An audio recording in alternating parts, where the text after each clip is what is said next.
Big boss Kannada season 10ರ ಕೊನೆಯ ವಾರದಲ್ಲಿ ನಮ್ರತಾ ಹೊರಗೆ ಬಂದಿದ್ದಾರೆ.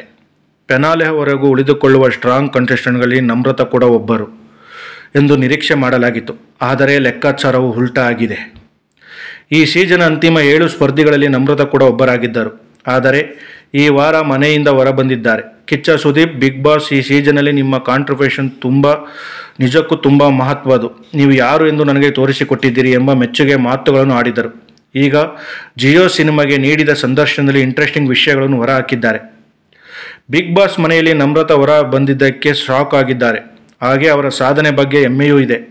ಬಿಗ್ ಬಾಸ್ 10ನೇ ಸೀಸನ್ನ ಟಾಪ್ 7ನೇ ಸ್ಪರ್ಧಿಗಳಲ್ಲಿ ಒಬ್ಬಳು ನಾನು. ನಿಜಕ್ಕೂ ಸಖತ್ ಬೇಜಾರಾಗಿದೆ. 19 ಜನರಲ್ಲಿ 7ನೇ ಸ್ಥಾನವರೆಗೂ ಬಂದಿರುವುದು ಖಂಡಿತ ಸುಲಭದ ಸಂಗತಿ ಅಲ್ಲ. 3 ದಿನಗಳ ಹಿಂದೆ ಹಳೆಯ ಸ್ಪರ್ಧಿಗಳೆಲ್ಲ ಬಂದು ಒಂದು ಬಾಂಬ್ ಹಾಕುತ್ತಾರೆ, ನಿನಗೆ ಚಾನ್ಸ್ ಇಲ್ಲ ಅಂತ. ಆಗ ನನಗೆ ಇದು ನನ್ನ ಆತ್ಮವಿಶ್ವಾಸ ಕುಗ್ಗಿಸಲು ಶುರು ಮಾಡಿತು. ಆದರೂ ನನ್ನನ್ನು ನಾನು ಸಂಭಾಳಿಸಿಕೊಂಡು ಆಟ ಆಡಲು ಶುರು ಮಾಡಿದೆ.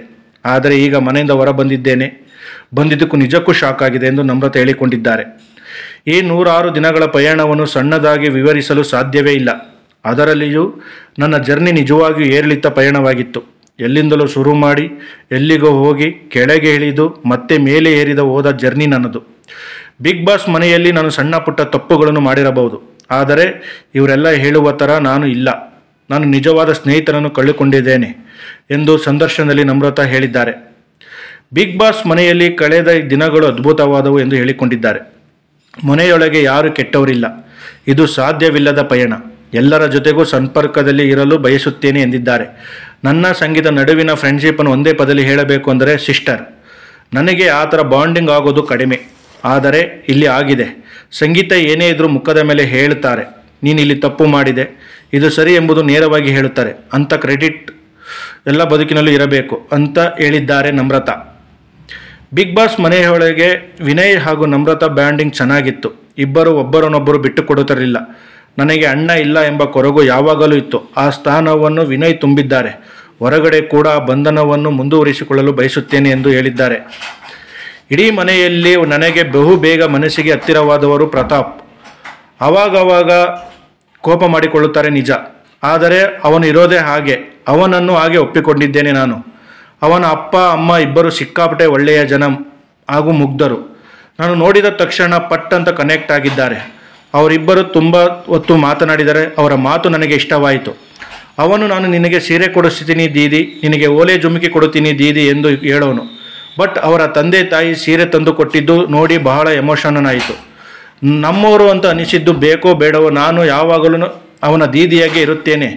ಅವನು ಯಾವಾಗಲೂ ನನ್ನ ಪುಟ್ಟ ತಮ್ಮನೇ ಎಂದಿದ್ದಾರೆ.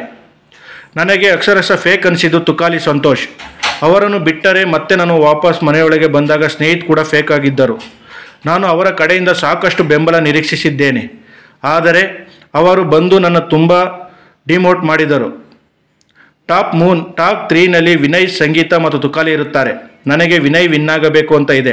ಆದರೆ ಯಾಕೋ ನನಗೆ ಸಿಕ್ಸೆನ್ಸ್ ಹೇಳುತ್ತಿದೆ ಸಂಗೀತ ವಿನ್ ಆಗುತ್ತಾರೆ ಅಂತ ಎಂದು ಹೇಳಿದ್ದಾರೆ. ಕೊನೆಯದಾಗಿ ನಾನು ಬಿಗ್ ಬಾಸ್ಗೆ ಹೇಳೋದು ಏನೆಂದರೆ, ಬಿಗ್ ಬಾಸ್, ನಾನು ನಿಮ್ಮ ಧ್ವನಿಗೆ ಫಿದಾ ಆಗಿದ್ದೀನಿ. ನೀವು ಹೇಗಿದ್ದೀರಾ ನೋಡಬೇಕು ಅಂತ ತುಂಬ ಕಾತುರದಿಂದ ಕಾಯ್ತಿದ್ದೇನೆ ಅಂತ ನಮ್ರತಾ ಹೇಳಿಕೊಂಡಿದ್ದಾರೆ. ನಾನು ನನ್ನನ್ನು ಪ್ರೀತಿಸಲು ಶುರು ಮಾಡಿದ್ದೀನಿ. ನೀವು ಕೊಟ್ಟ ಎಲ್ಲ ಸನ್ನಿವೇಶಗಳು, ಪಾಠಗಳು ನನ್ನನ್ನು ಗಟ್ಟಿಗೊಳಿಸಿವೆ.